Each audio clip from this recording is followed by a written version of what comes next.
Bismillahirrahmanirrahim. Assalamualaikum warahmatullahi wabarakatuh. Alhamdulillahi rabbil alamin. Wassalatu wassalamu ala asyrafil anbiya'i wal mursalin. Nabiyyina Muhammadin wa ala alihi wa sahbihi ajma'in. Asyhadu an la ilaha illallah wahdahu la syarika lah. Wa asyhadu anna Muhammadan abduhu wa rasuluh. Allah illa ma ja'altahu sahla wa anta taj'alul hazna sahlan idza syi'ta. Allahumma faqihna fi dinik wa 'allimna ma yanfa'una wa fil qawli wal 'amal wa zidna 'ilman ya arhamar rahimin. Taib. Nuwasil fi qiraati kitab at-tauhid للشيخ المجدد محمد ابن عبد الوهاب رحمه الله تعالى المتوفى سنة 1066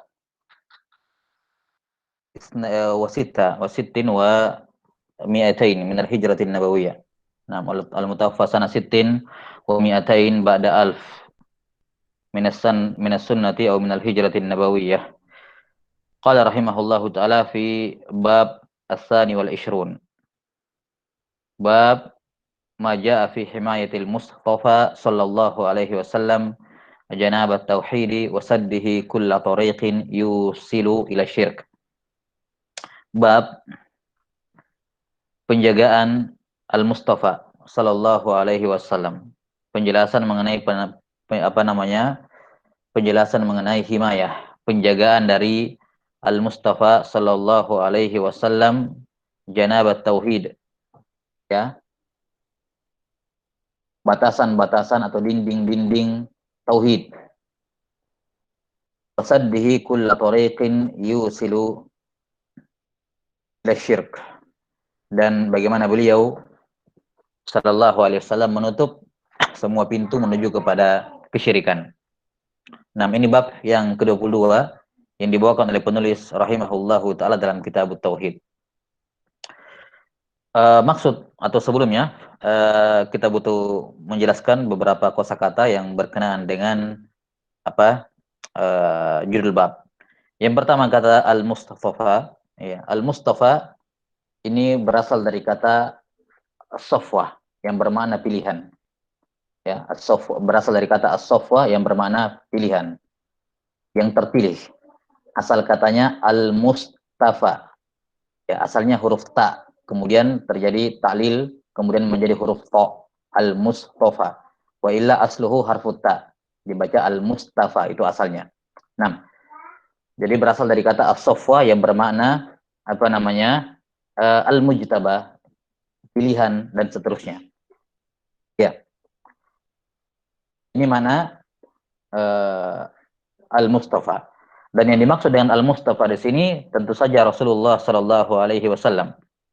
Nah, dan pensifatan beliau alaihi salatu wasallam dengan Al-Mustafa ini warid dalam riwayat-riwayat, ya, dari Rasulullah sallallahu alaihi wasallam. Di antaranya dari hadis Wasilah Ibnu Al-Asqa radhiyallahu taala an, dari hadis Wasilah Ibnu Al-Asqa radhiyallahu taala an dalam riwayat Imam Muslim, Rasulullah sallallahu alaihi wasallam bersabda, "Innallaha astafa Kinanata min waladi Ismail, wastafa Quraisyan min Kinanah, wastafa min Quraisyin Bani Hashim, wastafani min Bani Hashim." Hadisnya masyhur. 6.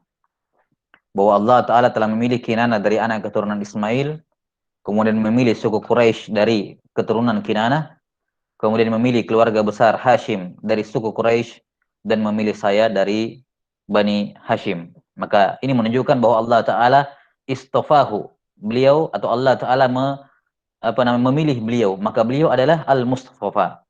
Ya, maka dari hadis ini menunjukkan tidak ada larangan sama sekali, ya, menamakan atau menyebut tentang Nabi Shallallahu Alaihi Wasallam dengan Al-Mustafa. Ya, Syekh Muhammad Ibn Abdul Wahab, ya, sebagai tentunya min a'lamin nas, ya, di kalangan mutaakhirin, ya, berkenaan dengan tauhid. Bersamaan dengan itu beliau menggunakan penamaan dan pesifatan Al-Mustafa, menunjukkan bahwa gelar kepada Nabi Shallallahu Alaihi Wasallam dengan Al-Mustafa ini tidak dimakruhkan sama sekali.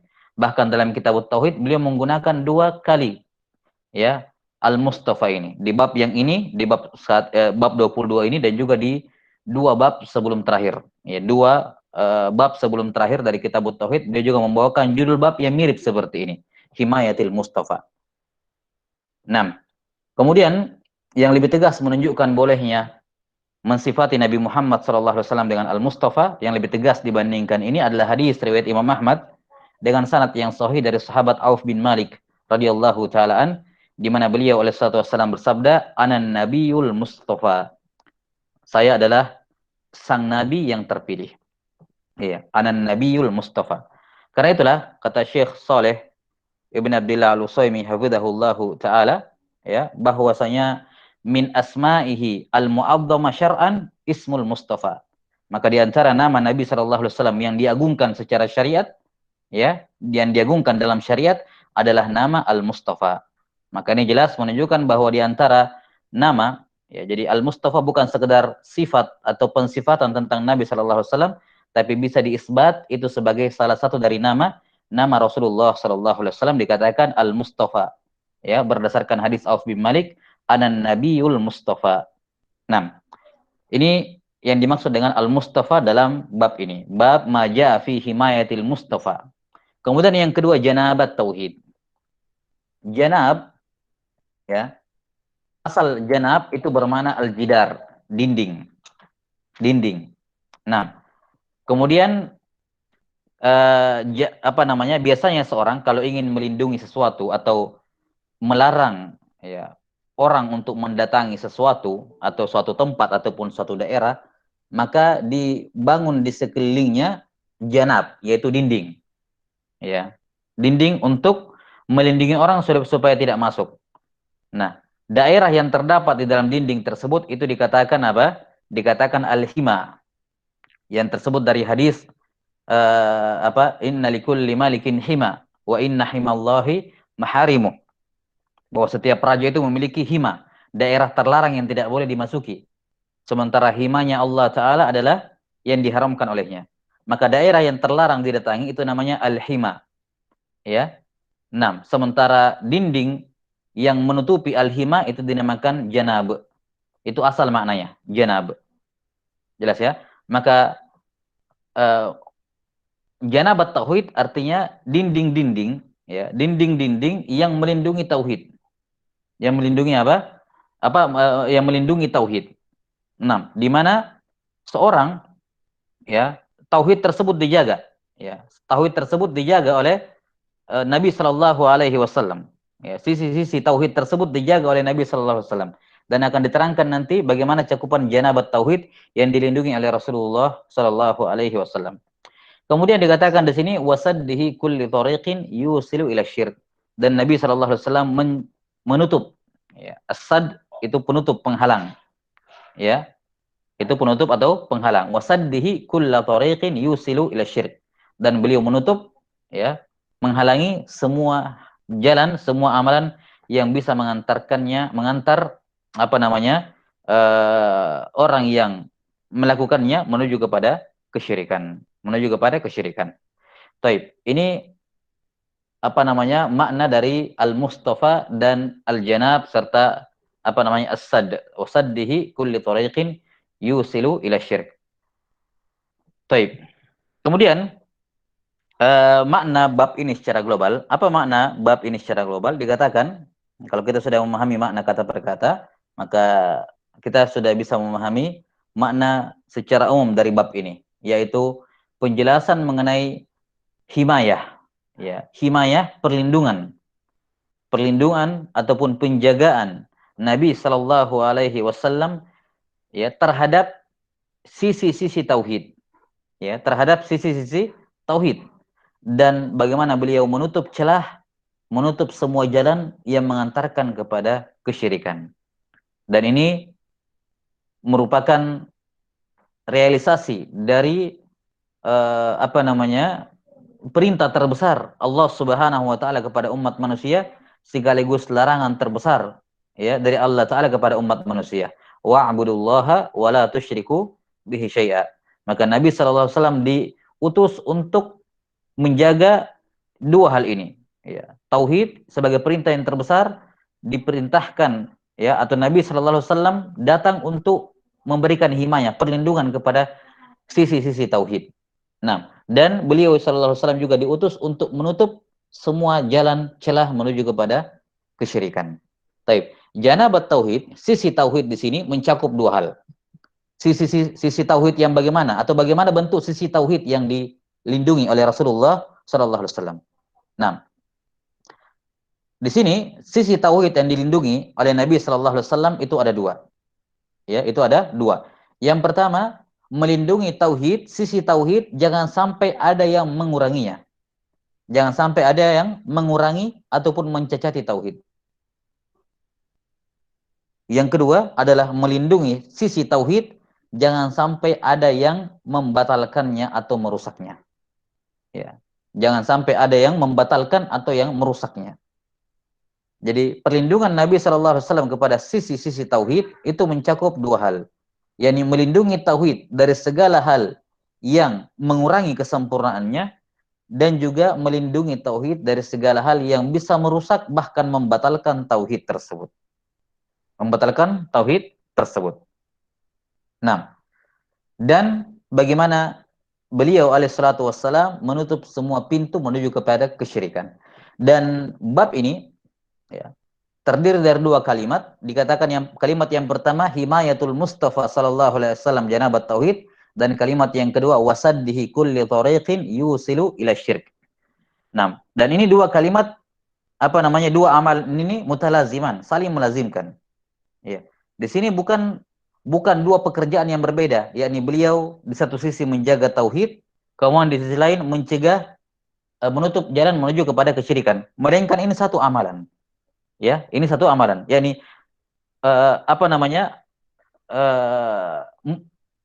tidak mungkin atau tidak akan sempurna penjagaan Nabi Shallallahu Alaihi Wasallam kepada sisi tauhid kecuali dengan menutup pintu menuju kepada kesyirikan, ya kan? Karena tauhid adalah lawan dari kesyirikan. Maka tidak akan mungkin dikatakan beliau alaihissalatu wassalam sempurna dalam himayah, dalam menjaga janabat tauhid, kecuali dengan menutup pintu menuju kepada kesyirikan. Maka ini dua amalan saling melazimkan. Yani misalnya ya, seandainya beliau mengatakan bab maja fi himayatil Mustafa sallallahu alaihi wasallam janabat tauhid, titik sampai situ, maka sudah dimaklumi jelas penjagaan dari seluruh sisi, dari hal-hal yang mengurangi kesempurnaannya atau membatalkan sampai ke akarnya. Ya, namun untuk karena bahayanya kesyirikan dan juga untuk menjelaskan betapa besarnya penjagaan beliau oleh satu wassalam, ya, ditambahkan oleh beliau bab ini atau tambahan kalimat ini wasaddihi kulli thariqin yusilu ila syirk. Padahal kandungan ini menutup pintu menuju kesyirikan sebenarnya sudah terkandung dalam kalimat himayatu janabit tauhid, ya, himayatu janabat tauhid, karena itu konsekuensinya, ya. Namun untuk mempertegas betapa kuatnya penjagaan beliau oleh sallallahu alaihi wasallam disebutkan tauhid dan disebutkan juga kebalikannya. Wasaddihi kulli tariqin yusilu ila syirki. Nah, ini gambaran atau makna global dari bab ini. Nah, dan di antara faedah yang disebutkan oleh Syekh Badr Ibn Ali Al-Utaibi hafizahullahu taala dalam mensyarah bab ini, beliau menyebutkan bahwa tarajimul abwab, judul-judul bab yang disebutkan oleh Syekh Muhammad Ibn Abdul Wahab dalam Kitabut Tauhid, itu kebanyakannya beliau ambil juga dari bab-bab yang disebutkan oleh para ulama di kitab-kitab sebelumnya. Seperti dalam kitab Hujjatullahil Balighah, ya, dalam kitab Hujjatullahil Balighah, dan juga dari kitab Al-Adhkar, ya, karya Imam Nawawi. Kalau Hujjatullahil Balighah karya Waliullah Dihlawi, ya. Nah, Al-Azkar Kitabul Azkar An-Nawawi, dan juga sebagiannya dari Riyadus Shalihin. Dalam bab Riyadus Shalihin beliau juga mengambil dari judul bab Kitabut Tauhid, sebagiannya dari bab-bab dalam Riyadus Shalihin. Ini menunjukkan kepada kita bahwa Syekh rahimahullahu taala hatta dalam masalah bab pun, ya, dalam masalah pemilihan judul bab, beliau betul-betul mengikuti para ulama terdahulu, yakni ketika beliau mendapati judul bab yang ingin beliau buat dalam permasalahan dan itu judul bab sudah dibuat oleh para ulama terdahulu, maka diambil sesuai dengan lafaz mereka. Sesuai dengan lafaz mereka, karena tidak diragukan mengambil suatu lafaz ataupun ungkapan yang sudah diucapkan oleh ulama terdahulu dan tidak ada pengingkaran terhadapnya, itu lebih bagus dan lebih utama dibandingkan membuat penamaan ataupun judul yang baru. Nah, maka ini menunjukkan bagaimana atau contoh ittiba beliau rahimahullahu taala kepada para ulama sebelum beliau dalam tauhid. Nah, wallahu taala alam bisawab. Taib. Ini kandungan global hadis ini. Apa judul bab ini? Kemudian apa hubungan bab ini dengan bab sebelumnya? Bab sebelumnya semua sudah disebutkan ya, bahwa beberapa bab, 3 atau 4 bab atau 3 bab semuanya berbicara masalah apa? Gulu kepada orang soleh. Gulu kepada orang soleh dengan dalil-dalil yang beliau bawakan. Nah, apa hubungan bab ini dengan bab sebelumnya? Nah, hubungan bab ini dengan bab sebelumnya adalah karena di bab-bab di 3 bab sebelumnya beliau menjelaskan bahwa sebab kafirnya anak Adam, sababu kufri bani Adam wa tarkihim dinahum wal ghulu fi sholihin. Ya, dari awal beliau sudah buat pondasi bahwa sebab kafirnya anak Adam dan sebab mereka meninggalkan agama mereka adalah karena berlebihan kepada orang soleh. Setelah itu sedikit mengerucut ke bab berikutnya, 2 bab terdahulu. Itu tadi 3 bab yang terdahulu. Kemudian mengerucut ke 2 bab sebelumnya, 2 bab sebelumnya, yaitu apa? Bab at-taghlid fi man abadallah fi qabri inda qabri rajulin salih fa kaifa idza abadah. Ya. Ancaman keras bagi orang yang menyembah kepada Allah di samping kubur orang soleh, bagaimana lagi kalau dia menyembahnya. Kemudian bab ketiga atau bab sebelum ini semakin mengerucut, yaitu apa? Bab anna al-ghuluwa fi kuburis solihin yusayyiruha awsanan tu'badu min dunillah. Bahwa apa namanya pengkultusan berlebihan terhadap kubur orang soleh itu akan mengantarkan dia, ya, mengantarkan kubur tersebut untuk menjadi apa? Ya, menjadi sembahan yang disembah selain Allah Subhanahu wa taala. Jadi kalau kita lihat semua berkenaan dengan tidak lepas-lepas dari masalah kuburan, kemudian mengkultuskan orang soleh secara khusus kuburan, ya. Dan di bab-bab terakhir beliau sudah mengingatkan kekhawatiran beliau jangan sampai apa? Jangan sampai kuburan beliau disembah. Baik. Maka semua mengarah kepada seakan-akan apa? Bahwa masalah yang paling berbahaya di sini yang berkenaan dengan kubur orang soleh adalah apa? Kuburannya Nabi Shallallahu Alaihi Wasallam sendiri. Kuburannya Nabi Muhammad Shallallahu Alaihi Wasallam sendiri.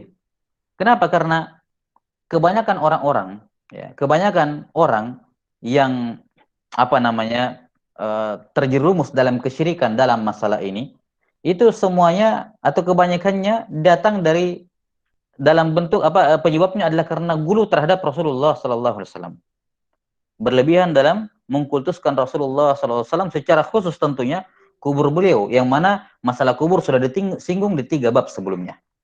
Maka pada bab ini beliau membuat bab ini untuk menegaskan bahwasanya apa yang beliau khawatirkan, ya, dari apa namanya pengkultusan kepada kubur orang soleh, para nabi-nabi yang ada sebelumnya, di bab ini beliau tekankan, beliau tegaskan sekali lagi, jangan apa lakukan itu pada kubur saya.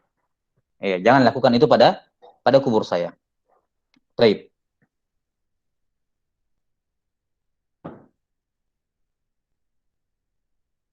Ya. Di sini di apa namanya di bab sebelumnya dalam riwayat Imam Malik, beliau dalam bentuk berdoa, Allahumma la taj'al qabri wasana yu'bad. Ya Allah, jangan jadikan kuburku sebagai berhala yang disembah. Ya, itu saja. Dari 3 bab di sini baru beliau sebutkan, itu pun berupa doa. Itu pun berupa apa? Berupa doa. Kalau sebelumnya, bab-bab sebelumnya beliau cuma mengisyaratkan Allah melaknat orang Yahudi menjadikan kubur nabi mereka sebagai masjid, ya kan? Nah, di sini juga ada ya di bab sebelumnya, fala tattakhidhu al-qubura taib. Ini, jangan jadikan kubur sebagai masjid karena saya melarang kalian darinya. Yani belum ada penyebutan jangan jadikan kubur saya, tegas ke tentang diri beliau gitu. Ya, paling banter di sini adalah di bab yang terakhir tadi. Bab sebelumnya dalam riwayat Imam Malik, ya, dikatakan apa? Allahumma la taj'al qabri wasana yu'bad. Itu pun beliau berdoa kepada Allah taala. Jadi belum ada sifatnya apa? Ya, larangan langsung to the point ke kubur beliau sallallahu alaihi wasallam. Maka pada bab ini Syekh Muhammad Ibn Wahab sengaja membuat bab ini untuk membawakan ucapan langsung dari Rasulullah sallallahu alaihi wasallam agar jangan mereka melakukan kesyirikan pada kubur beliau. Ya, pada kubur beliau. Ya, yang menunjukkan bagaimana penjagaan beliau sallallahu alaihi wasallam dari sisi perbuatan. Dari sisi apa perbuatan? Beliau mencegah semua perbuatan-perbuatan yang bisa mencacati tauhid dari yang sehubungan dengan diri beliau, yang sehubungan dengan pengkultusan kepada kuburan beliau. Ya, nanti akan disebutkan perbuatan apa yang diingatkan oleh Nabi sallallahu alaihi wasallam. Ya, jelas ya. Jadi ini hubungan bab ini dengan bab sebelumnya, bahwa bab ini semakin menegaskan apa yang sudah ditegaskan dari 3 bab terdahulu, bahkan di sini memperuncing kepada masalah kuburnya atau dirinya Rasulullah sallallahu alaihi wasallam. Mengapa? Dikarenakan kebanyakan orang-orang yang terjerumus dalam kesyirikan dalam masalah ini, ya, dalam masalah kuburan dan seterusnya, atau berhubungan dengan pengkultusan kepada orang soleh, kebanyakannya berhubungan dengan diri Rasulullah sallallahu alaihi wasallam, atau menjadikan kubur beliau sebagai alasan, atau menjadikan salawat kepada beliau sallallahu alaihi wasallam sebagai alasan, ya, sehingga terjerumus dalam kesyirikan. Maka pada bab ini beliau membawakan beberapa dalil untuk menegaskan bagaimana Nabi sallallahu alaihi wasallam melarang semua itu, ya, dari jangan sampai dilakukan pada kubur beliau. Nah, jelas ya. Kemudian sebagai faedah tambahan, di bab ini beliau, ya, rahimahullahu taala, memberikan judul bab majaa fi himayatil Mustafa sallallahu alaihi wasallam janabat tauhid. Ya, penjagaan Nabi sallallahu alaihi wasallam, ya, terhadap sisi-sisi tauhid. Nah, dan di akhir perhatikan judul bab di sini, bab majaa fi himayatil Mustafa janabat tauhid kullat wasaddihi kullat tariqin yusilu ila syirk. Kemudian dia dua bab terakhir, ini bab terakhir kitab tauhid. Nah, ini di dua bab terakhir, perhatikan judulnya, majaa fi himayatin Nabi sallallahu alaihi wasallam himat tauhid wasaddihi turuq syirk. Ya. Babu majaa fi himayatin Nabi, dalam sebagian nuskhah himayatil Mustafa, sama seperti bab yang kita sebutkan di bab 22. Bab majaa fi himayatin Nabi, dalam sebagian nuskhah fi himayatil Mustafa sallallahu alaihi wasallam himat tauhid, dalam di bab tadi janabat tauhid, kan gitu ya. Wasaddihi turuqus syirk, dalam bab yang tadi, dalam bab 22, wasaddihi kulla tariqin yusilu ila syirki. Maka ini bab mirip sekali dengan bab ke-22. Ini bab yang ke-66. Bab yang ke-66. Ini secara umum hampir sama maknanya, ya kan? Bab majaa fi himayatil Mustafa sallallahu alaihi wasallam himat tauhid wasaddihi turuqas syirk. Kalau di atas tadi bab majaa fi himayatil Mustafa sallallahu alaihi wasallam janabat tauhid wasaddihi kulla tariqin yusilu ila syirk. Apa perbedaan dua bab ini? Kenapa beliau mendatangkan dua bab yang hampir identik? Iya, hampir identik. Dijelaskan oleh para ulama, perbedaannya adalah bahwa dalam bab yang akan datang nanti di dua bab terakhir, bab ke-66, dalil-dalil yang beliau bawakan di situ adalah berkenaan dengan penjagaan Nabi sallallahu alaihi wasallam atau larangan Nabi sallallahu alaihi wasallam terhadap ucapan-ucapan yang bisa mencacati tauhid, yang berkenaan dengan diri beliau, pengkultusan terhadap diri beliau. Jadi yang dilarang dalam bab itu, dalam bab 66 nanti, adalah ucapan-ucapan yang menjurus kepada beliau sallallahu alaihi wasallam. Ya. Jadi di bab 66 itu berkenaan dengan perbuatan-perbuatan yang melanggar nilai-nilai tauhid, ya, yang sehubungan dengan diri Nabi sallallahu alaihi wasallam, yakni berlebihan dalam memuji Nabi sallallahu alaihi wasallam. Karena itulah beliau akan bawakan ini, bab ini, ya, bab yang ke-66 ini, setelah sebelumnya beliau membawakan beberapa ucapan-ucapan yang terlarang, ya. Ucapan-ucapan yang terlarang. Ya. Nanti insyaallah kita akan perjelas lagi. Kemudian pada bab ini Kata para ulama menjelaskan bahwa adapun pada bab ini yang beliau larang, yang beliau tegaskan larangannya atau yang diinginkan oleh Syekh Muhammad Ibn Wahab dalam bab ini adalah untuk menjelaskan perbuatan-perbuatan yang dilarang oleh Nabi Shallallahu Alaihi Wasallam, ya, yang bisa mencacati atau bahkan merusak tauhid yang sehubungan dengan mengkultuskan diri beliau. Perbuatan apa yang dilarang? Nah, akan disebutkan dalam dalil-dalil. Jadi perbedaannya kalau di bab ini berkenaan dengan perbuatan-perbuatan yang dilarang, ya, bentuk-bentuk perbuatan yang dilarang yang mengkultuskan beliau. Kalau di bab yang ke-66 nanti adalah ucapan-ucapan yang dilarang yang berhubungan dengan pengkultusan Nabi Shallallahu Alaihi Wasallam. Adapun pada bab ini berkenaan dengan perbuatan. Kenapa? Karena di bab-bab sebelumnya beliau sebutkan tentang apa? Tentang perbuatan seluruhnya. Menjadikan kubur sebagai masjid, i'tikaf di samping kubur. Ini kan perbuatan sifatnya, bukan ucapan. Maka para ulama mengatakan bahwa Syekh Muhammad Ibn Abdul Wahab memaksudkan dengan bab ini adalah untuk apa namanya, menyebutkan perbuatan-perbuatan yang melanggar tauhid atau merusak, bisa sampai merusak tauhid yang berhubungan dengan berlebihan dalam mengkultuskan beliau alaihi salatu wassalam. Lihat ya, Masya Allah, bagaimana apa namanya, kelihayan dari Syekh Muhammad Ibn Abdul Wahab rahimahullah dalam menyusun apa namanya, bab-bab dalam kitab tauhid ini. Baik, kita lihat apa yang dibawakan oleh penulis rahimahullahu taala dalam bab ini. Nah, dan apa yang sudah kita jelaskan tadi berkenaan dengan bahwa bab ini beliau tekankan berkenaan dengan diri beliau, ini sekaligus menjadi jawaban untuk sebuah pertanyaan berkenaan dengan judul bab. Kalau ada yang bertanya begini, mengapa penjagaan kepada tauhid ini disandarkan kepada Al-Mustafa Shallallahu Alaihi Wasallam? Kenapa disandarkan kepada beliau? Bukankah syariat yang menjaga? Kenapa enggak dikatakan misalnya maja'a fi himayati syari' atau maja'a fi himayati syara' janabat tauhid, atau bab maja'a fi himayatillahi ta'ala janabat tauhid, ya. Kenapa enggak disandarkan kepada Allah Ta'ala, enggak disandarkan kepada syariat, enggak disandarkan kepada apa namanya, agama Islam misalnya, melainkan disandarkan kepada Nabi Shallallahu Alaihi Wasallam? Jelas ya? Jawabannya sebagaimana sudah kita sebutkan tadi, yakni karena kebanyakan orang-orang yang tergelincir dalam masalah ini, ya, kebanyakannya pasti berhubungan dengan pengkultusan kepada Nabi Shallallahu Alaihi Wasallam secara langsung maupun secara tidak langsung, yakni menjadikan kubur Nabi misalnya sebagai dalil, atau menjadikan mengucapkan salawat kepada beliau sebagai dalil untuk berlebihan, kan begitu.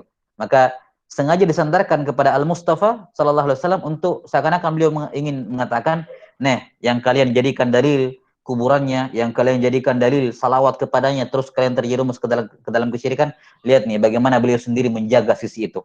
Beliau sendiri yang menjaga nilai-nilai itu, ya, sisi-sisi kesyirikan, ya, dan menutup pintu-pintu nilai-nilai tauhid, dan menutup pintu-pintu menutup pintu-pintu kesyirikan. Jadi jelas ya, ini apa namanya,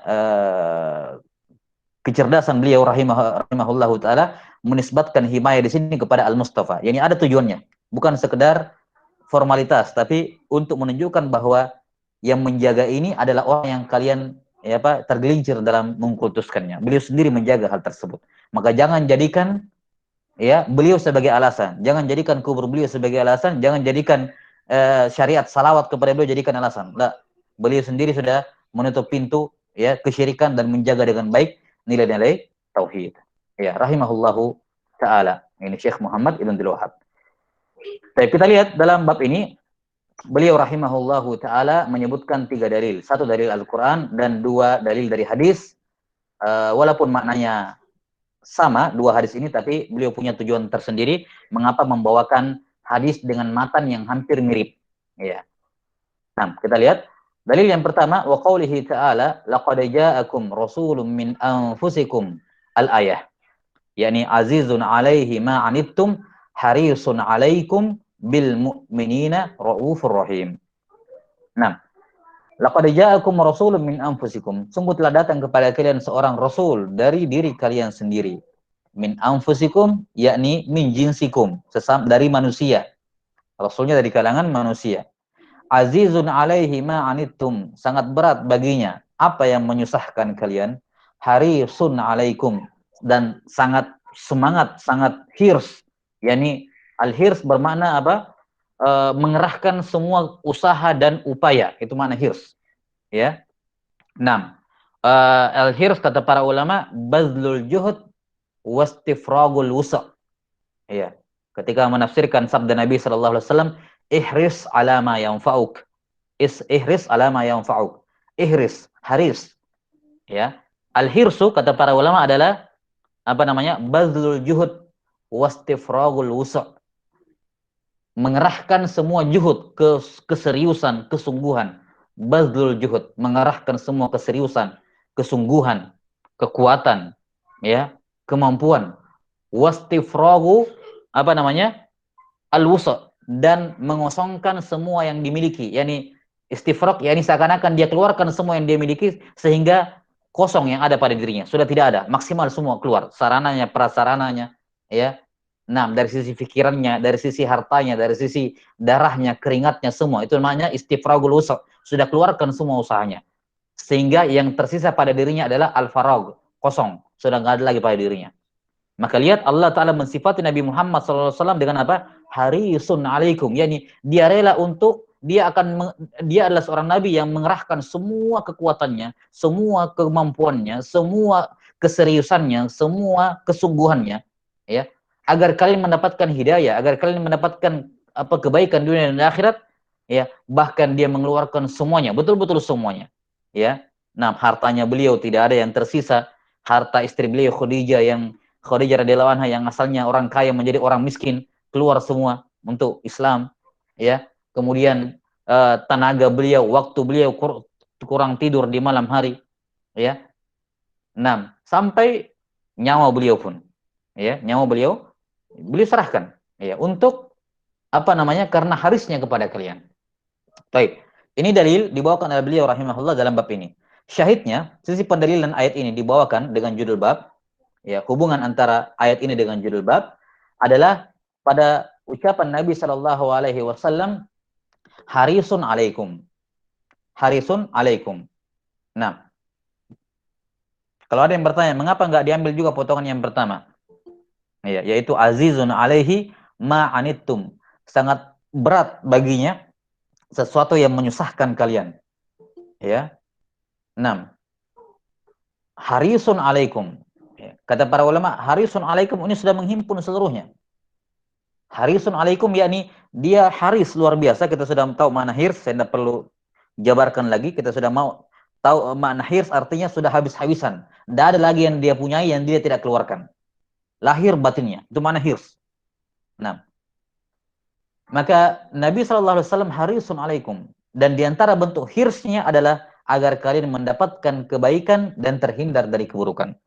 Di antara bentuk hirsnya Nabi SAW adalah dia mengeluarkan semua hal yang beliau miliki, lahir dan batin, untuk kebaikan kalian dan agar kalian terhindar dari bahaya.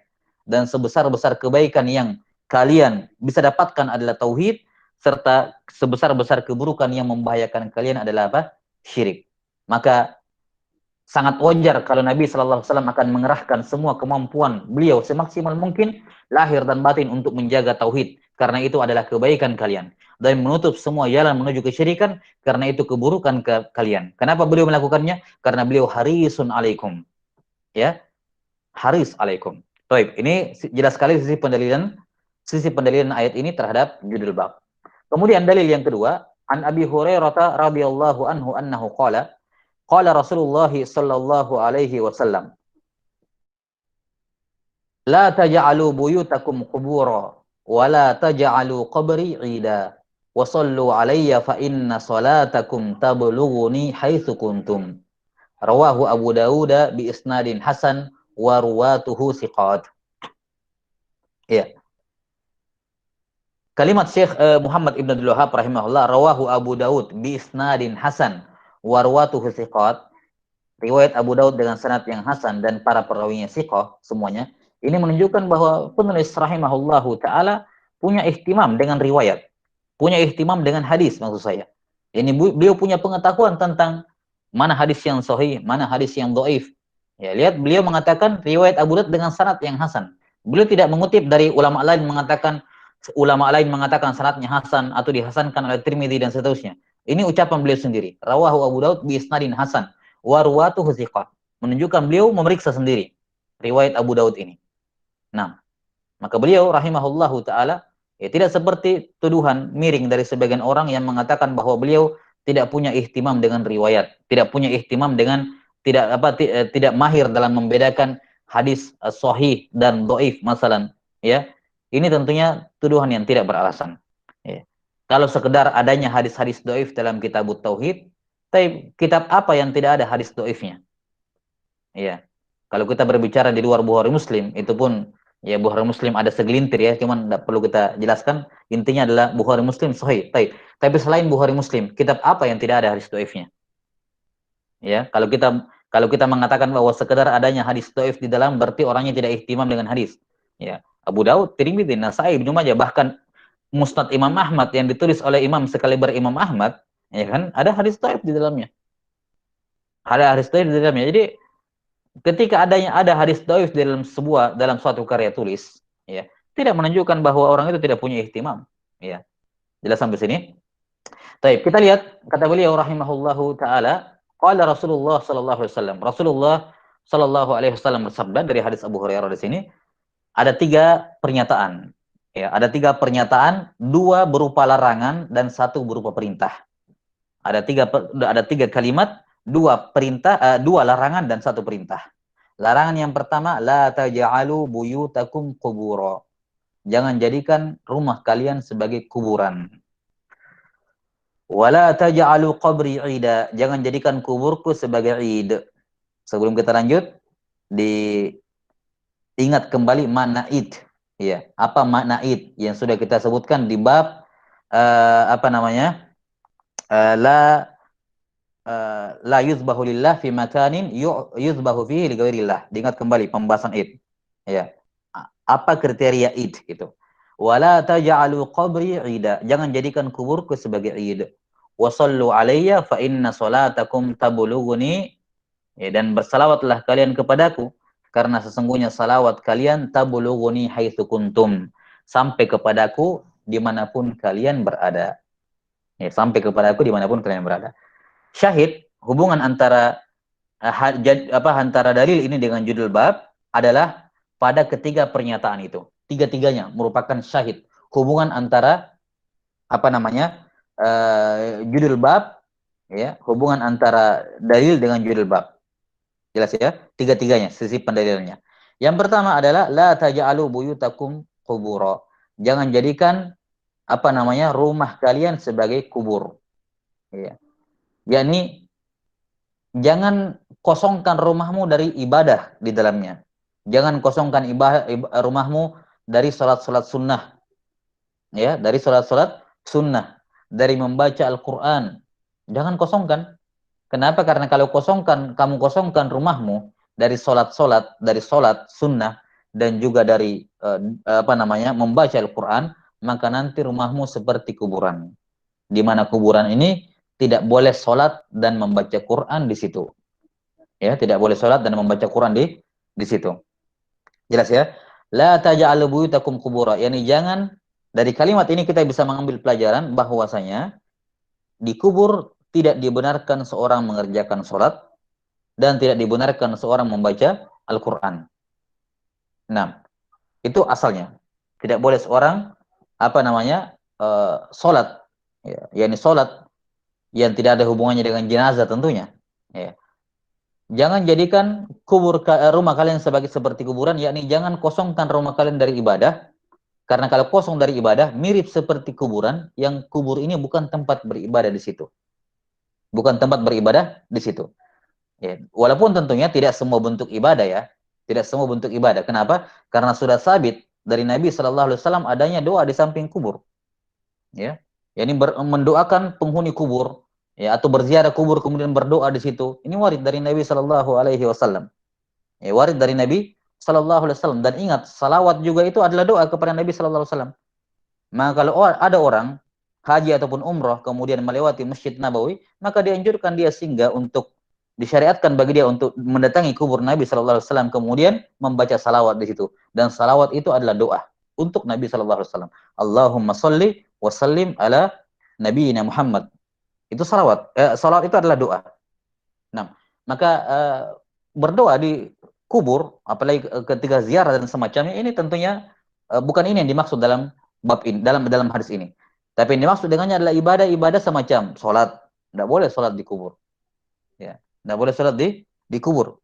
Nah, adapun tentang sholat jenazah di apa namanya pada kubur orang yang baru dikuburkan, ini pembahasan tersendiri. Ini keluar dari pengecualian karena itu berkenaan dengan sholat jenazah hakikatnya. Nah, kemudian juga membaca Quran. Walaupun membaca Quran ini termasuk masalah fikih, termasuk khilafiyah di kalangan para ulama, boleh tidaknya membaca Quran di samping kubur. Nah, ada khilaf lah di kalangan, dan itu masuk dalam ranah fikih ya.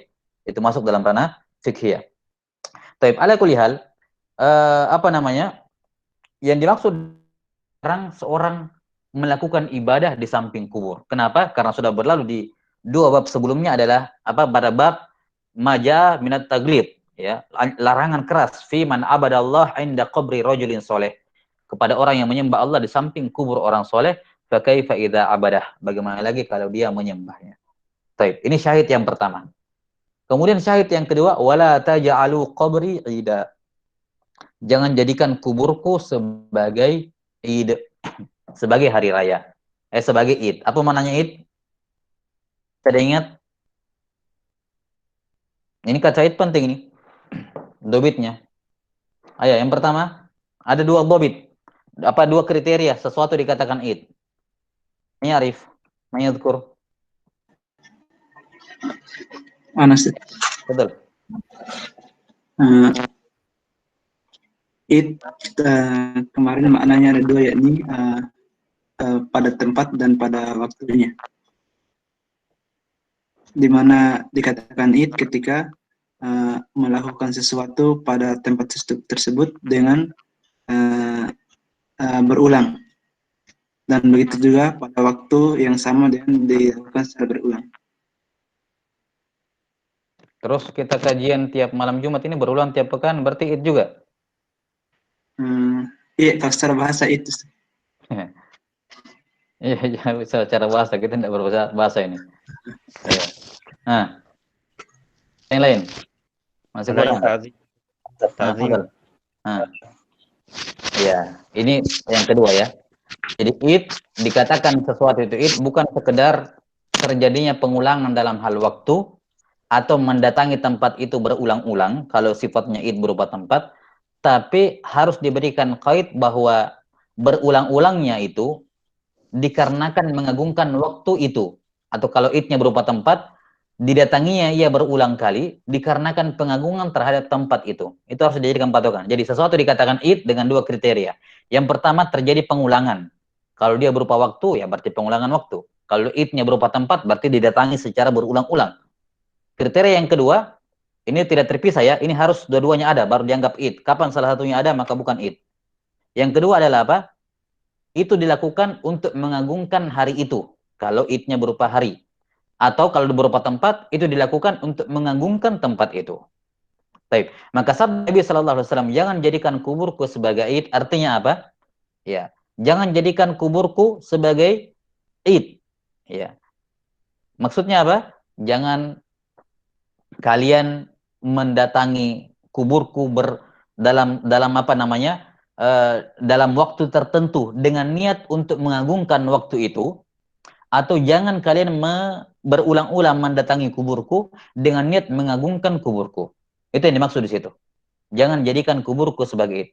Jadi tidak terdapat dalam hadis ini, tidak menunjukkan larangan berziarah kepada kubur Nabi Shallallahu Alaihi Wasallam, tidak sama sekali. Ya, dan ini termasuk kekeliruan yang dikatakan oleh Syekh Badr Al-Utaibi hafizahullahu taala. Sebagian menisbatkan kepada Ibnu Taimiyah rahimahullah larangan ziarah kubur Nabi Shallallahu Alaihi Wasallam, dan ini tidak benar. Ya, ini kadzibun alaihi, ataupun ya, apa namanya, salah faham ya terhadap kalamnya Ibnu Taimiyah. Yang diingkari oleh Ibnu Taimiyah rahimahullahu taala adalah ziarah jenis tertentu, yakni ziarah yang menjadikan kubur beliau sebagai id, bukan aslu ziarah yang disyariatkan. Bagaimana mungkin beliau akan mengingkari ziarah kubur Nabi sallallahu alaihi wasallam, sementara ziarah itu pada dasarnya, ziarah kubur pada dasarnya sunnah. Kan begitu. Ziarah kubur pada dasarnya adalah sunnah, dan kubur ya yang paling mulia di muka bumi ini adalah kubur Nabi sallallahu alaihi wasallam. Ya. kubur yang paling mulia, kubur yang terbaik yang bisa dikunjungi oleh seorang di muka bumi ini adalah siapa lagi kalau bukan kuburnya Nabi Shallallahu Alaihi Wasallam. Maka sama sekali tidak beralasan kalau dikatakan dilarang menziarahi kubur Nabi Shallallahu Alaihi Wasallam. Ini tidak beralasan sama sekali. Ya. Pertama, ziarah kubur itu perkara yang masyru', dan yang kedua, ya, sebaik-baik kubur yang bisa diziarahi seseorang adalah kuburnya Nabi Shallallahu Alaihi Wasallam. Maka bagaimana bisa dilarang berziarah kubur kepada kubur Nabi Shallallahu Alaihi Wasallam? Maka yang diingkari oleh Ibnu Taimiyah rahimahullahu taala adalah ziarah jenis tertentu, yaitu apa? Ziarah ya dalam bentuk menjadikan kubur beliau sebagai id. Sebagai apa? Sebagai id, yaitu apa? Yang didatangi secara berulang-ulang. Dari sini kita sudah menangkap mengambil faedah, nanti akan disebutkan dalam Masail Syekh Muhammad Ibn Abdul Wahab. Jadi yang dimaksud di sini adalah jangan menjadikan kuburku sebagai id, yakni didatangi berulang-ulang ya pada waktu tertentu dengan niat mengagungkan hari tersebut. Misalnya sengaja datang setiap hari Jumat untuk mengagungkan hari Jumat tersebut. Ini enggak dibenarkan. Tidak dibenarkan. Atau sengaja mendatangi setiap hari tertentu ya untuk mengagungkan hal tersebut. Hari-hari itu. Ini tidak dibenarkan karena dalam Islam Id yang berupa hari cuma Idul Fitri dan Idul Adha, itu saja. Selainnya tidak ada, dan juga hari Jumat tentunya. Itu pun berkenaan dengan apa? Sholat Jumat, bukan untuk amalan tertentu. Karena itulah Nabi Shallallahu Alaihi Wasallam melarang untuk mengkhususkan amalan tertentu di hari Jumat karena hari Jumatnya gitu. Adapun kalau kebetulan pas hari Jumat dia lakukan ibadah, ya silakan. Tapi kalau dia khususkan hari Jumat karena hari Jumatnya, itu nggak boleh. Ya, karena pembatasan Id sebagai hari Jumat itu terkait dengan sholat Jumatnya itu sendiri. Yani tiap Jumat orang Jumatan karena mengagungkan karena karena hari Jumatnya. Baik. Kemudian yang kedua, kalau dikatakan kubur, berarti ini kan berkenaan dengan Id yang berupa tempat. Yani jangan jadikan kuburku sebagai Id, yani jangan datangi kuburku berulang-ulang dengan niat, dengan tujuan untuk mengagungkan kubur berupa tempat ini. Nah, kapan dia lakukan salah satunya, maka inilah yang dikatakan menjadikan kubur sebagai id, dan inilah yang dilarang oleh para ulama. Adapun mendatangi kubur Nabi Shallallahu Alaihi Wasallam ya dari awal memang mau mendatangi menziarahi kubur Nabi Shallallahu Alaihi Wasallam, memang ini tidak ada masalah. Walaupun ada memang khilaf dalam masalah boleh nggak seorang itu datang dari jauh tujuannya untuk ziarah kubur Nabi SAW langsung asalnya. Nah, kan ini ada khilaf dalam masalah ini. Sebagian tidak membolehkan. Sebagian tidak membolehkan karena katanya itu syaddur rihal. Ya, dilarang untuk syaddur rihal selain pada tiga masjid.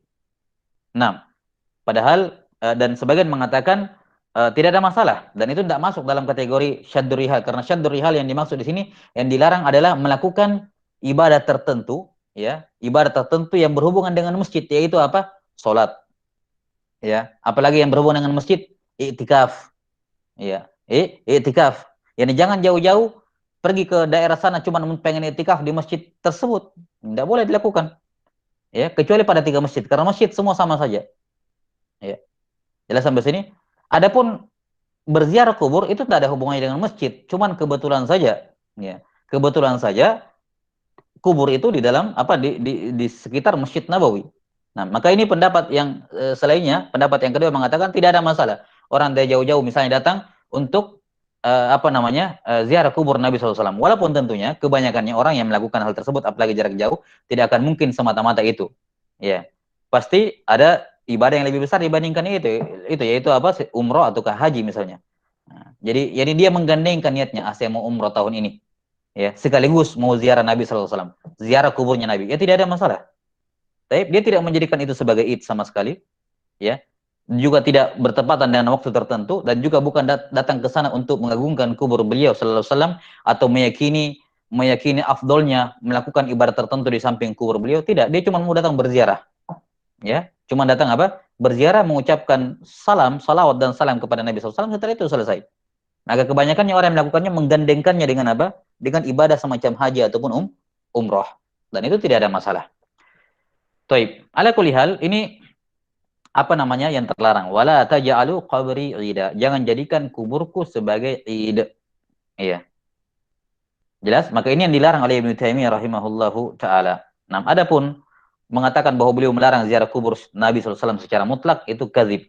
Ya, kadzibun alaihi rahimahullahu taala. Kemudian jadi hubungan antara judul bab dengan hadis ini saya kira jelas ya. beliau melarang menjadikan kubur beliau sebagai id. Dan ini yang kita katakan tadi, penjagaan beliau sifatnya perbuatan, yakni melarang perbuatan. Ini yang membedakan bab ini dengan bab yang ke-63 nanti, ya kan? Bahwa himayatul Mustafa dalam bab ini berupa apa? Melarang perbuatan-perbuatan yang berhubungan dengan pengkultusan terhadap beliau. Dalam hal ini, perbuatannya di sini adalah apa? Menjadikan kubur beliau sebagai masjid, sebagai id, yakni didatangi berulang-ulang untuk mengagungkan kubur tersebut. Itu bentuk berupa perbuatan. Kemudian yang ketiga, wasallu alayya fa inna salatakum tablughuni haitsu kuntum. Ini pernyataan atau kalimat yang ketiga bersifat perintah. Dan kalau kalian ingin mendatangi kubur saya, ya, hanya mendatangi kubur saya berulang-ulang dengan meyakini bahwasanya salawat di samping kubur saya lebih afdol dibandingkan di tempat lain, maka beliau SAW mengatakan itu nggak perlu. Ya. Bukan dilarang juga, bukan Nabi larang, nggak usah datang ke sini kalau mau salawat, cuma mau salawat, bukan dilarang. Cuma dikatakan apa? Beliau berikan apa? Berikan jalan yang lebih baik. Wasallu alayya, dan berselawatlah kepada kalian, yakni dimanapun kalian, berselawatlah kepadaku dimanapun kalian berada, fa inna salatakum tablughuni haitsu kuntum, karena salawat kepadaku salawat kalian kepadaku akan sampai kepadaku dimanapun kalian berada. Yakni mendatangi kubur Nabi SAW, sengaja mendatangi kubur Nabi SAW untuk bersalawat kepada beliau tidak ada masalah. Dari sekali di situ, tidak terlarang. Cuman lihat bagaimana penjagaan Nabi SAW.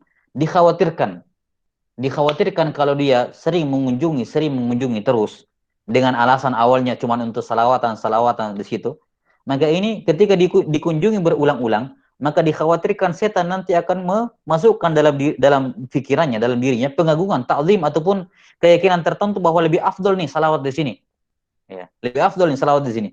Nah, kalau dia sudah sampai yakin itu, maka masuk dalam larangan yang disebutkan tadi. Bisa jadi masuk dalam larangan yang disebutkan tadi, yakni apa? Larangan beribadah kepada Allah di samping kubur orang soleh karena meyakini tempat itu lebih mulia dibandingkan yang lain. Lah, Nabi SAW ketika mendatangi pekuburan Baqi, ya, di malam hari itu, dalam hadits Aisyah dikatakan, saya disuruh oleh Allah datang ke pekuburan Baqi untuk mendoakan mereka. Tidak menunjukkan bahwa beliau mendoakan di situ saja, tapi tidak mendoakan ketika beliau sholat di masjid. Beliau mendoakan di semuanya. Menunjukkan boleh berdoa di kuburan di situ, mendoakan kubur sebagaimana mendoakan di masjid. Kan begitu. Maka sama seperti di sini, salawat datang ke kubur Nabi SAW untuk salawat di situ, pada dasarnya tidak ada permasalahan. Namun beliau menutup celah, yakni bagi yang keseringan dengan alasan seperti itu, dikhawatirkan nanti setan bermain pada dirinya. Sehingga meyakini bahwa salawat di situ lebih afdol karena tanahnya lah, karena ini tanah kubur Nabi dan semacamnya, akhirnya terjatuh dalam apa yang disebutkan di dua bab sebelumnya. Baik, makanya beliau memberikan solusi yang lain. Nah, kalaupun mau bersalawat kepadaku, ya, kalau mau datang ke kubur silakan, tapi boleh juga, ya, boleh juga kalian lakukan di tempat kalian, tidak perlu sampai datang ke kubur, ya. Nah, kenapa? Karena salawat kalian sampai kepadaku dimanapun kalian berada. Sudah sampai sini, maka lihat bagaimana penjagaan Al-Mustafa Sallallahu Alaihi Wasallam dari perbuatan-perbuatan yang bisa mengancam atau mengurangi kesempurnaan tauhid atau bahkan mungkin merusak dan membatalkan tauhid. Baik, kita baca dari yang terakhir karena sama. Qala rahimahullahu taala wa an Ali bin Husain radhiyallahu taala anhuma annahu ra'a rajulan yaji'u ila furjatin kanat 'inda qabrin nabiy sallallahu alaihi wasallam fayadkhulu fiha fayad'u fanahahu wa qala ala uhaddithukum haditha sami'tuhu min abi an jaddi ar-rasulillah sallallahu alaihi wasallam annahu qala la tattakhidhu qabri 'ida wa la buyutakum qubura fa inna taslimakum yablughuni aina kuntum rawahu fil Mukhtara, yakni rawahu Ad-Diya Al-Maqdisi fi kitabih Al-Mukhtara. Baik, dari Ali ibn Husain, yakni Ali ibn Husain bin Ibn Ali ibn Abi Thalib. Ya, beliau meriwayatkan di sini dikatakan hadisan sami'tuhu min abi an jaddi, yakni beliau meriwayatkan dari Al Hasan bin Ali dari Al Husain bin Ali dari kakeknya Ali bin Abi Thalib dari Rasulullah sallallahu alaihi wasallam. Maka ini hadis di akhirnya musalsal dengan Ahlul Bait. Musalsal dengan Ahlul Bait. Ali ibn Husain dari Al Husain ibn Ali dari Ali bin Abi Thalib dari Nabi sallallahu alaihi wasallam. Bahwa Ali bin Husain ini melihat seorang lelaki yang mendatangi furjah, sebuah lubang yang dulu ada di samping kubur Nabi sallallahu yang ada di kubur Nabi sallallahu alaihi wasallam. Yakni sebagaimana sudah berlalu di haditsnya Aisyah radhiyallahu anha di beberapa bab sebelumnya, bahwa kubur Nabi sallallahu alaihi wasallam itu disembunyikan, tidak ditampakkan di publik karena kekhawatiran khusya ayut takhadha masjid, dikhawatirkan nanti orang sholat di samping kubur Nabi sallallahu alaihi wasallam. Namun tidak tertutup total, ada furjah, ya, ada furjah di situ, ya. Maka ada seorang lelaki yang dilihat oleh Ali ibn Husain datang masuk ke kubur Nabi melalui furjah tersebut. Fayadkhulu fiha fayad'u. Dia masuk ke dalam kubur tersebut kemudian berdoa di situ. Berdoa apa di sini? Ya, ada dua kemungkinan. Ya, walaupun kemungkinan fayad'u, dia berdoa di situ. Kemungkinan yang pertama mungkin dia berdoa kepada Allah di samping kubur, atau kemungkinan yang kedua mendoakan untuk Nabi sallallahu alaihi wasallam, yakni bersalawat dan taslim kepada Nabi sallallahu alaihi wasallam. Karena taslim juga kan doa. Assalamualaikum. Semoga keselamatan atas kalian. Atas kalian, kan begitu. Assalamualaikum. Jadi kalimat yad'u di sini yang jelas bukan berdoa kepada Nabi Muhammad sallallahu alaihi wasallam, tidak mungkin. Ini masih zaman-zaman kebaikan. Tidak mungkin ada orang datang berdoa kepada Nabi Muhammad sallallahu alaihi wasallam. Mereka tahu itu syirik. Maka kemungkinan yad'u di sini imma berdoa kepada Allah di samping kubur Nabi sallallahu alaihi wasallam, atau kemungkinan yang kedua, dan ini kemungkinan yang paling yang lebih mendekati, yaitu dia datang mengucapkan salawat dan salam kepada Nabi sallallahu alaihi wasallam, dan itu merupakan doa. Ya. Itu adalah doa. Dan kemungkinan ini yang kita katakan lebih pas. Kenapa? Karena lihat setelahnya. Fanahahu, maka Ali bin Husain melarang. Kemudian beliau mengatakan, waqal ala uhadditsukum haditsan sami'tuhu min abi an jaddi. Inginkah saya kabarkan kepada kalian sebuah hadis yang saya dengarkan dari bapakku, dari kakekku, dari Rasulullah sallallahu alaihi wasallam. Beliau bersabda, qala la tattakhidhu qabri 'ida. Jangan jadikan kuburku sebagai id. Sudah berlalu maknanya, didatangi berulang-ulang sering untuk memuliakan kubur atau tanah di sekitar kuburan ataukah waktu tertentu. Nah, walaupun di sini tentunya idnya berupa makan, berupa tempat, yakni kubur itu sendiri. Jangan datang ke situ untuk mengagungkan kuburan. Nah, adapun tujuannya datang tidak untuk mengagungkan kuburan, ya, melainkan untuk berziarah dan semacamnya, maka ini tidak masuk dalam kategori id. Wala tattakhidhu qabri ida wala buyutakum qubura. Jangan jadikan rumah kalian sebagai kubur. Fa inna taslimakum yablughuni aina kuntum. Karena ucapan salam kalian akan sampai kepadaku dimanapun kalian berada. Nah, rawahu fil Mukhtara, diriwayatkan olehnya dalam Al-Mukhtara. Ya, Al-Mukhtara ini salah satu kitab hadis, judul lengkapnya Al-Mukhtarah minal Ahadits. Al-Mukhtarah minal Ahadits, karya Ad-Dhiya Al-Maqdisi rahimahullahu taala. Ini salah satu kitab yang dikatakan oleh para ulama termasuk hadis-hadis atau kitab yang mengumpulkan hadis-hadis sahih di dalamnya. Sampai-sampai ada yang mengunggulkan hadis ini dibandingkan Mustadrak Al-Hakim. Yang mengunggulkan kitab ini Al-Mukhtarah minal Ahadits dibandingkan Mustadrak Al-Hakim. Baik. Ini karya Ad-Dhiya Al-Maqdisi rahimahullahu taala. Nah, sisi pendalilan hadis ini persis sama seperti di atas ya.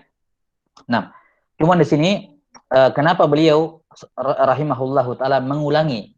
Artinya kenapa beliau tidak membawakan matan hadis lain yang mendukung hal tersebut? Ini kan matanya kayak berulang saja. Sayang sekali begitu. Sayang sekali kenapa nggak didatangkan dalil yang lain? Mungkin ada yang menanyakan seperti itu.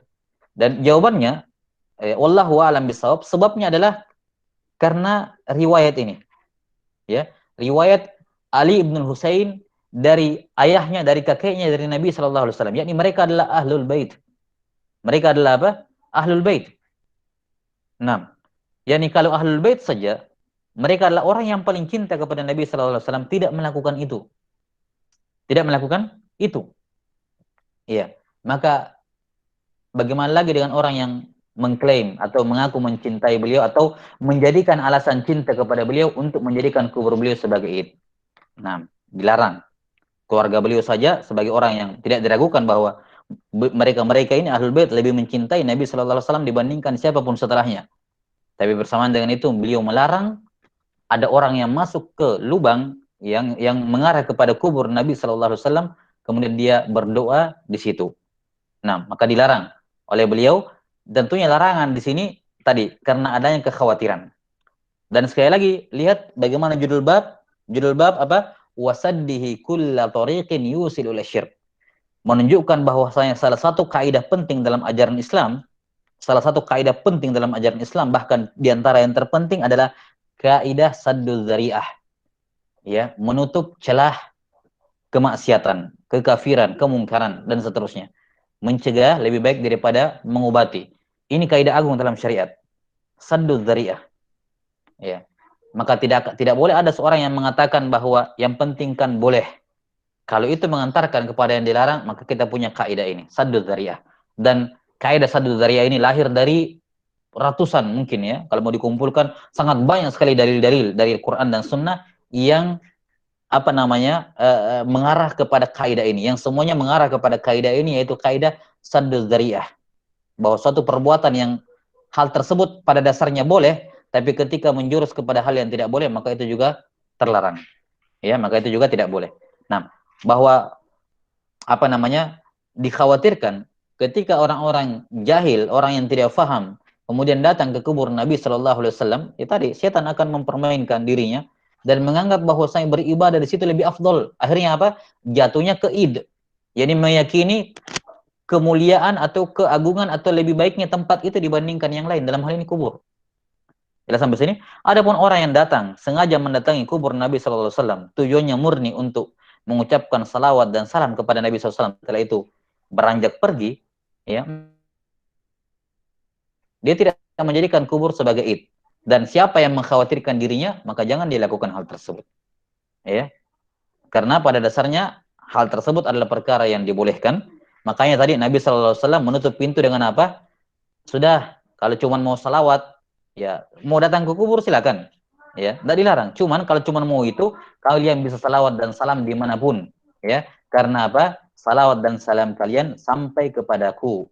Nah, dimanapun kalian berada. Baik, sebagai tambahan faedah, yang dimaksud dengan sampai kepadaku di sini, yakni dalam riwayat lain bahwa apa? Ada malaikat-malaikat khusus yang ditugaskan oleh Allah Ta'ala yang berkeliling di muka bumi ini, yang mengumpulkan salam, salawat dan salam dari umat Nabi Sallallahu Alaihi Wasallam untuk disampaikan kepada beliau di dalam kubur beliau. Di dalam kubur beliau. Maka kalimat bahwa itu sampai kepadaku dalam sebagian riwayat la ta'ruduni, ya, diperhadapkan kepadaku, bukan maknanya ditayangkan kepada beliau kayak CCTV begitu ya, kayak digambarkan kepada beliau, bukan maksudnya itu. Ya.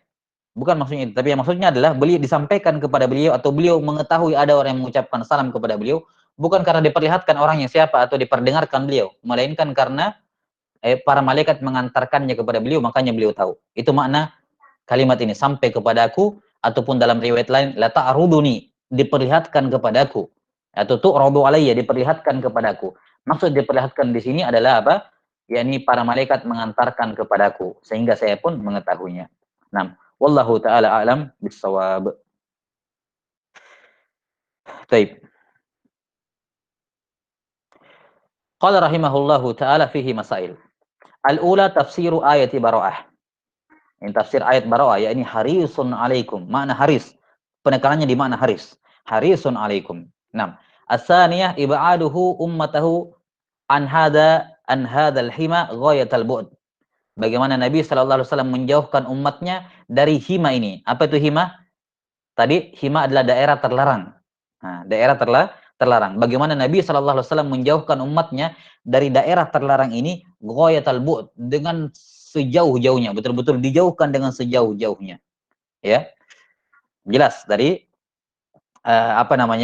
ayat dan hadis yang beliau sebutkan. As-salisah, dan tentunya dua contoh contoh hadis yang dibawakan di sini tentunya tidak cukup menggambarkan betapa besarnya usaha beliau melindungi sisi tauhid dan menutup pintu dari kesyirikan.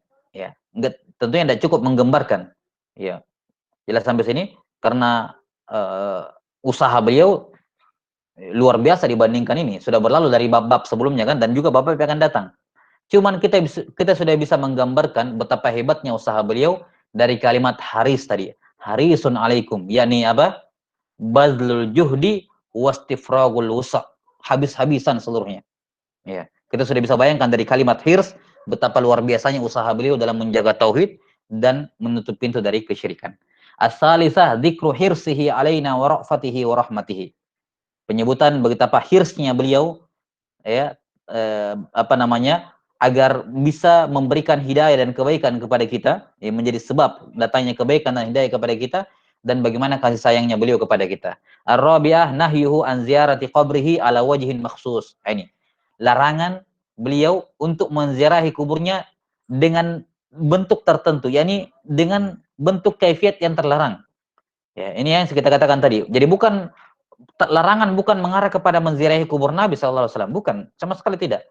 Tapi yang dilarang adalah di sini apa? An ziyarati qabrihi ala wajhin makhsus. Artinya apa? Kalau sekedar ziaratu qabrin Nabi tanpa wajhin makhsus tidak ada masalah. Lihat, ma'anna ziyaratahu min afdhalil a'mal. Perhatikan, padahal menziarahi kubur Nabi SAW termasuk amalan yang paling afdol. Lihat ini sanggahan kepada siapa saja yang menuduh Syekh Muhammad Ibn Abdul Wahab mengingkari ziarah kubur Nabi SAW atau menganggap tidak ada keistimewaannya ziarah kepada kubur Nabi SAW. Lah, beliau sendiri mengatakan apa? Ziyaratuhu min afdhalil amal. Menziarahi kubur Nabi termasuk amal yang paling afdol. Kita sudah sebutkan tadi. Dikarenakan ziarah kubur pada dasarnya adalah amal yang afdol, dan tidak ada kubur yang lebih mulia dibandingkan tidak ada kuburan yang lebih mulia untuk diziarahi dibandingkan kuburnya Rasulullah SAW. Ya, jelas sampai sini. Maka keutamaannya ini, ya, keutamaan menziarahi kubur ini bukan semata-mata atau bukan kembalinya kepada kubur itu sendiri, tapi pada dasarnya kembali kepada ziarah kubur. Yani ziarah kubur pada dasarnya adalah amal yang besar, ya, dan kubur Nabi SAW adalah kubur yang paling afdol yang bisa diziarahi oleh orang di muka bumi ini. Maka ini jelas sekali Syekh Muhammad Ibn Wahab mengatakan demikian, bahwa ziarah kubur Nabi SAW adalah afdal amal. Namun yang terlarang adalah kalau menziarahinya dengan cara tertentu, ada ritual tertentu, dan salah satu wajhin maksus yang terlarang adalah apa? Menziarahinya untuk menjadikannya sebagai id, dan id sudah berlalu penjelasannya. Lihat ya, bagaimana kalau kita memahami kalam para ulama dengan baik, itu penjelasan para ulama dengan baik, ya, kita akan dapati cahaya di situ. Ya, kita akan dapati masalahnya betul-betul terang benderang sebenarnya. Ya, tapi tadi karena sekarang difahami setengah-setengah sehingga muncullah hal-hal yang hal tersebut boleh kemudian dilarang dengan tujuan, dengan alasan itu wasilah kepada syirik, padahal boleh, atau sebaliknya. Ya, maka lihat, tidak ada yang salah dari dari pernyataan beliau rahimahullahu taala, semuanya jelas, gamblang, dan bisa dipadukan dengan apa-apa yang melarang, dalil-dalil yang melarang dan dalil-dalil yang membolehkan dalam masalah ziarah kubur Nabi sallallahu alaihi wasallam. Al-khamisah nahyuhu anil iksari minaz ziarah. Ini tadi, larangan memperbanyak ziarah, karena memperbanyak berulang-ulang itu salah satu sebab salah satu sebab menjadikannya nanti sebagai id. Ya, kenapa? Karena ini kubur orang soleh nih. Hati-hati, terlalu sering berulang, setan akan menjadikan kamu mengagungkan kubur tersebut. Maka dilarang, ya, untuk keseringan berziarah. Jadi ingat, kaitnya yang pertama, yang kita, kalau kita berhubungan membicarakan kubur Nabi SAW secara khusus, karena ini babnya berfokus ke beliau, maka dua jenis ziarah kubur Nabi SAW yang dilarang adalah yang pertama, memperbanyak, sering melakukannya, dan yang kedua menjadikannya sebagai ide, ide. Taib. As-sadisa hassuhu sallallahu alaihi wasallam ala nafilati fil bait. Motivasi beliau kepada umatnya agar melakukan salat-salat sunnah di rumah, agar tidak seperti kuburan.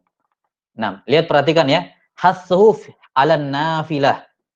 Beliau Syekh Muhammad Ibn Wahab rahimahullah menegaskan bahwa kalimat jangan jadikan kuburmu sebagai masjid, jangan jadikan kuburmu sebagai masjid, yakni dalam masalah sholat, gitu. Dalam masalah apa? Sholat. Jelas sampai sini? Makanya beliau memberikan contoh apa? Nafilah, yakni nafilah sholat sunnah. Menunjukkan apa? Tidak secara mutlak. Maksudnya jangan jadikan kuburmu sebagai masjid, jangan jadikan rumahmu sebagai kubur, yakni karena tidak ada ibadah di dalamnya. Ya, kalau begitu apa? Kalau begitu tidak boleh ibadah sama sekali di kubur, hatta berdoa tidak boleh berdoa di samping kubur. Anda seperti itu pemahamannya. Yang dilarang adalah apa-apa yang tersebut dalam hadis, dan dalam hadis ini secara mafhumnya Syekh Muhammad bin Wahab mengatakan bahwa ini terkait dengan masalah sholat. Masalah apa? Masalah sholat. Makanya beliau menyebutkan nafilah, yakni sholat sunnah di rumah, karena kuburan bukan tempatnya sholat sunnah. Maka tidak bisa dikatakan jangan juga apa kamu perbanyak doa di rumah karena dilarang berdoa di kuburan. Ya, tidak seperti itu pemahamannya. Ya. Kemudian juga yang dilarang adalah apa?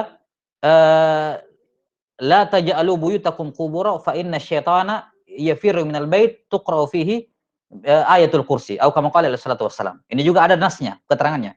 Jangan jadikan rumah kalian seperti kuburan karena ya, karena setan lari dari rumah yang dibacakan di dalamnya ayatul kursi. Atau afan, bukan ayat kursi, suratul Baqarah. Suratul Baqarah. Menunjukkan apa? Baca surah Al-Baqarah di rumahmu agar tidak seperti kuburan yang dilarang membaca Quran di situ. Taib, ini jelas ada dalilnya. Ya, jelas ada dalilnya. Maka secara umum yang dilarang untuk dilakukan di kuburan ya, dan juga sudah berlalu dalil tentang larangan iktikaf di situ dan seterusnya ya. Yang melakukan ibadah itu ya, terserah kamu mengagungkannya kuburan tersebut atau tidak, kamu meyakini tanahnya berberkah atau tidak, yang jelas tidak boleh sholat di situ, tidak boleh baca Quran di situ. Ya, walaupun kita katakan tadi di situ ada khilaf, tapi sebenarnya tidak boleh baca Quran di situ. Ya. Kemudian apa? Tidak boleh itikaf di situ karena bukan tempatnya. Itikaf secara syar'an di masjid tempatnya. Nah, jelas sampai sini. Baik, maka ini bagaimana pemahaman beliau terkhusus untuk hadis di atas. Adapun larangan setan lari dari rumah yang dibacakan dalam suratul Baqarah itu terkait dengan hadis tadi. Adapun yang berkenan dengan judul bab di sini, beliau memahaminya khusus untuk masalah sholat. Walaupun sekali lagi bukan terbatas masalah sholat saja yang dilarang di kuburan, tapi membaca Quran dan seterusnya. Ya, sesuai dengan dalil-dalil yang datang. Adapun sehubungan dengan hadisnya Abu Hurairah radhiyallahu taalaan dan juga hadisnya Ali bin Husain di sini, Ali bin Abi Thalib radhiyallahu an, sehubungan dengan masalah sholat. Makanya beliau membatasi, kata beliau, hassuhu ala nafilah fil bait. Ya. Taib. As-sabi'ah annahu mutaqarrarun indahum annahu la yusalla fil maqbarah. Suatu hal yang sudah diketahui bersama di kalangan mereka, yakni di kalangan para sahabat, bahwa tidak boleh sholat di kuburan atau di pekuburan, maqbarah. Tak dikatakan fil qabr, tapi maqbarah dalam bentuk jamak, yakni pekuburan. Nah, as-saminah ta'liluhu sallallahu alaihi wasallam dzalika bi anna salatar rajuli wa salamuhu bi anna salatar rajuli wa salamahu alaihi